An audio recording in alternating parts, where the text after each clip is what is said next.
The Racing Pod on Off the Ball. Yeah, it's not the brand new Racing Pod anymore. We're 7 weeks in. We had another winning nap over the Christmas, and today it's not David Jennings or the great man John Duggan. It's Thom Malone who's joining me to discuss primarily Kempton in the first half of the show anyway, and a lot of Leopardstown as well. We've had some amazing performances. How are you, Tom? Hey, Johnny. Well, happy Christmas, or what do we call this in between time between Christmas and New Year? I don't know what it is, but it's great for racing fans. I do always find that a bit odd. Like, do you say Happy Christmas? Do you say Happy New Year? Do you just say Have a good day? Yeah. Just be nice, just be kind, Johnny. That's what we say, isn't it? Just be nice every day of the year. We're delighted to be able to bring you this new show every Friday, which includes analysis, race previews, tips, stories, interviews, and crack. First half of the pod every week will be free to air, and the second half will be exclusively for members. So be sure to sign up by going to offtheball.com/join. You won't want to miss out on all the info. What has been your highlight so far, Tom? I mean, Kempton is probably the place to start. We had an extraordinary King George. Yeah, I just love Hewitt. Everything about him, the unlikeliness of his story. I mean, the price tag thing has been overplayed a lot for me because probably, the current owners didn't pay 850 quid from Shark did, which is an incredible thing. The other thing I love about him, 20 runs over hurdles, only won 3 times. I mean, who's thinking this horse is going to turn up a couple of years later and be, a multiple graded winner, a Galway plate winner rather, and of course a brilliant winner of the King George on Stephen's Day as well. It was just fantastic. And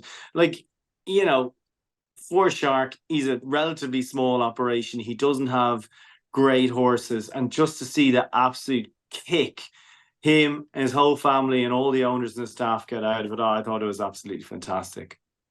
So, okay, there are only 6 horses go to post. Obviously, we're chatting with about this, me and David Jennings last week, and it was like, what's Shishin going to do? Shishin consented to jump off, and then they come down into the straight at the second last. Nicola Bonville has gotten like a great tune out of the horse. What happened? Yeah, he just seemed to take the tiniest false step. He jumps the second last. He seems to get away from it. His all four, he just knuckles, and Nico de Boinville goes out between his ears. It's one of those things that looks like a bit of a soft fall, but you just never expect that. Like he appears he gets his landing gear out. Nico de Boinville is gone to go and ask him and just kick away from the fence, and he just doesn't find a leg at the second time of asking when the horse is running a brilliant race. And you look at the way Shishkin's been running the last couple of years, he does his best work in the last couple of furlongs. So if you'd back Shishkin, I thought he was looking all over the winner. But the burn up of pace that we'd seen at the start with Frodon going on, Alaho looked almost outpaced. He just had to kind of sit and settle. Not that he couldn't go with them, but with himself, Shishkin, Brave Man's Game, and of course Frodon just going a million. It was heavy going up front, and then we saw the way Shark's horse picked up the pieces at the end. But yeah, I mean, how are you feeling if you're Nico de Boinville and you're Nicky Henderson, because it's been a desperate couple of days. He dislocated his thumb or something as well, didn't Nico de Boinville? So so good for them that the horse has consented to start. That's a massive positive for me, because there's quite a lot made about where the start is at Kempton. When horses get cute like that and something, the gate to the stable yard or the crowd can catch their eye, they'll look for any excuse not to do it if they're, when they get a bit older and wiser. They're like an old pony who can nearly open the gate himself and let himself into the feed room, But when they go, he showed as much willingness to run, which is a real positive.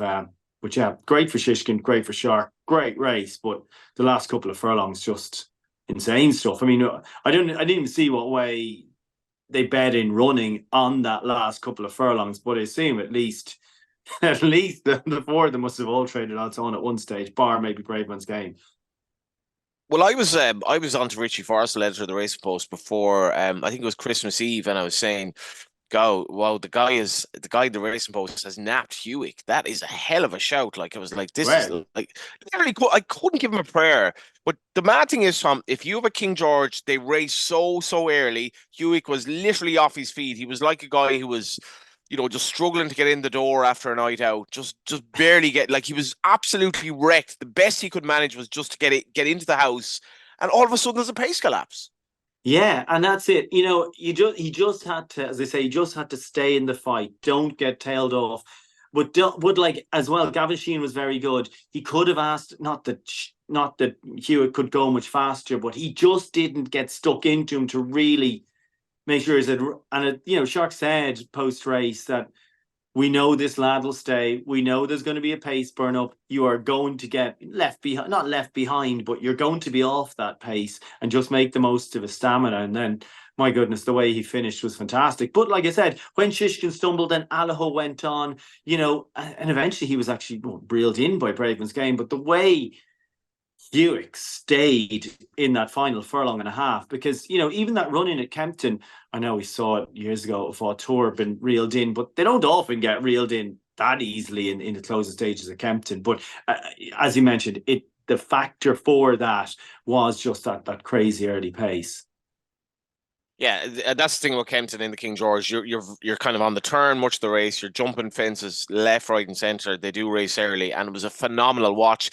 Slightly different in the previous race, which went off at 1:55. We had a 1-12 shot in Constitution Hill, and even though you're watching this horse go off at probably even shorter odds nearly every time he runs, Tom, you are sort of looking at him as he jumps to second last, and you're like, have we seen this before?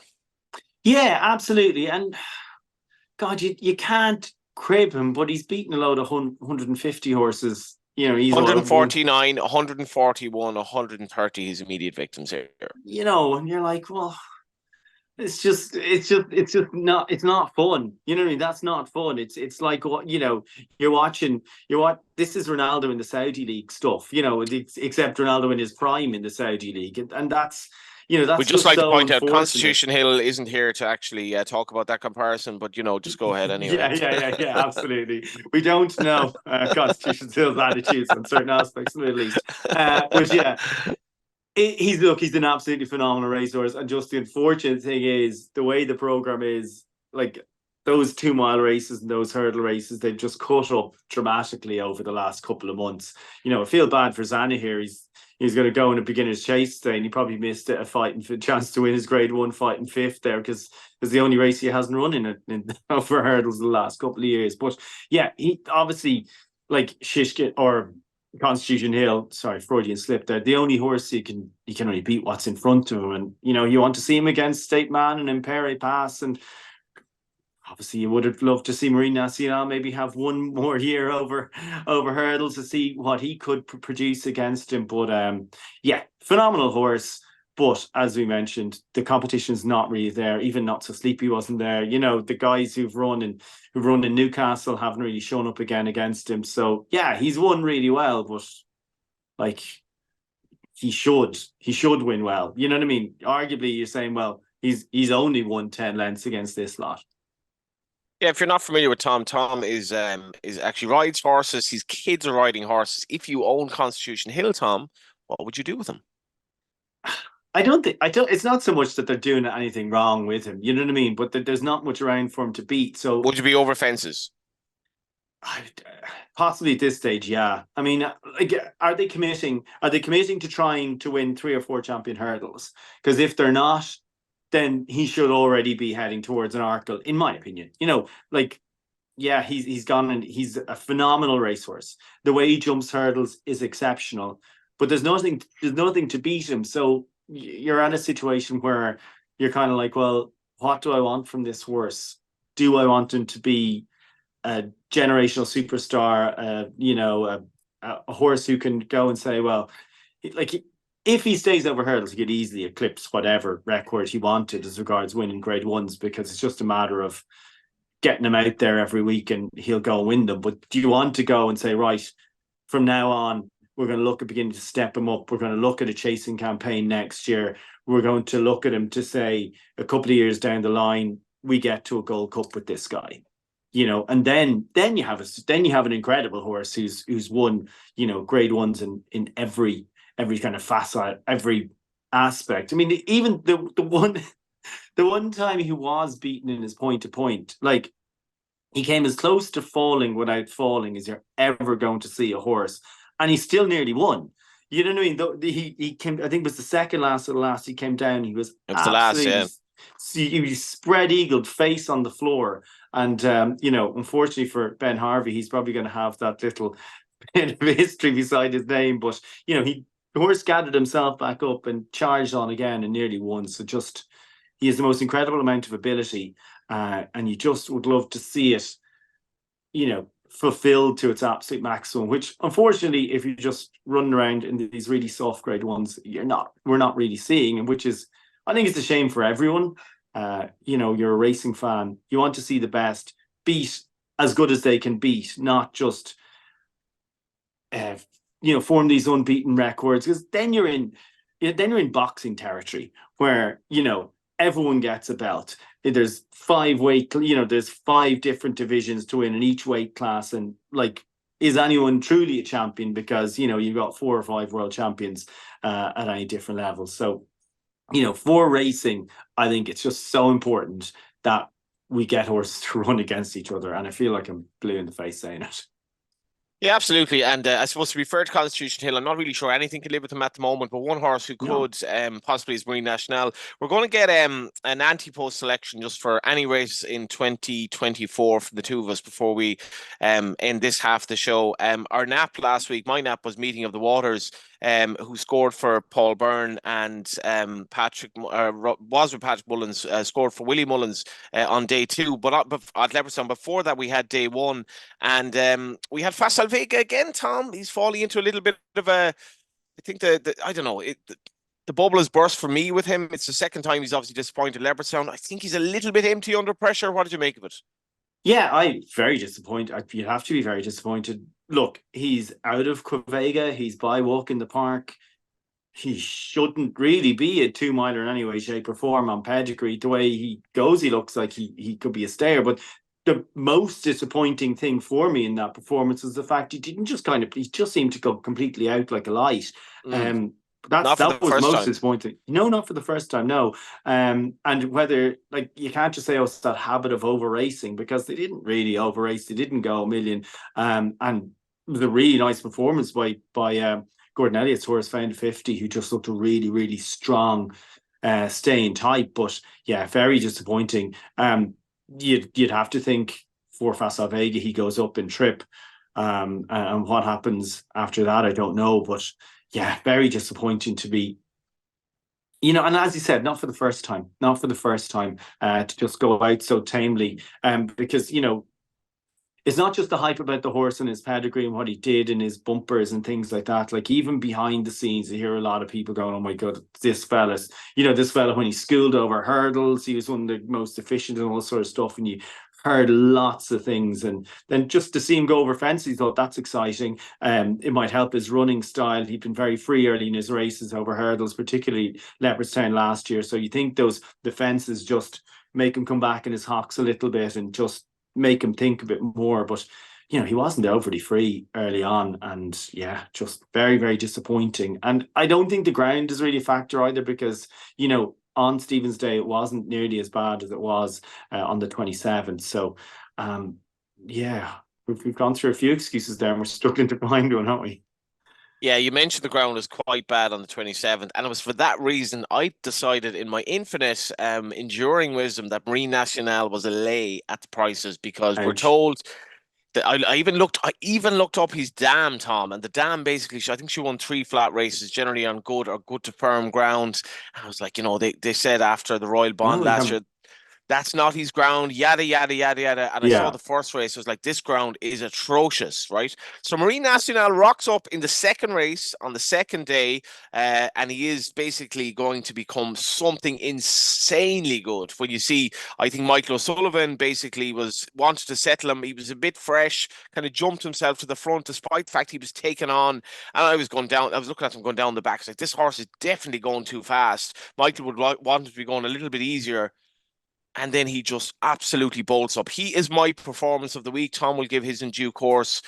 This was sensational, Tom. There's so much to like about this horse as well. And you know what I love about him is not by fancy sires, by French Navy. He's obviously a point-to-point not a point-to-point graduate, but he was taken from a point-to-point background without going through the big sales. He's just. I just love him. I just love him. There's everything to like about him. I remember even last year at Cheltenham when he came up the hill, the way he really, I don't want to knock Facile Vega, but like Facile Vega looked good that day, and he absolutely kicked him out of the ground. And his performance as well over fences, really nice. Nothing too flashy, which I actually like. I prefer the horse to just, use their energy in between the jumps and just, jump as efficiently as possible, which he did. He seems a very calm character. He's never pulled in his races or gotten keen. And it's great for Barry Connell as well. Like he said before and after the race, he was incredibly nervous. And why wouldn't you be? You don't want to say that Barry Connell is a small operation, right? But relatively speaking, now when we're in the realms of the super trainers who have all these, 300,000 and 400,000 pound horses at their disposal to throw at bumpers and novice hurdles left, right, and centre, he is his main man. He is his main horse, and it must be an inordinate amount of pressure when no matter what happens after him, the next horse down is there's such a gap. He's a superstar. So brilliant for Barry Connell.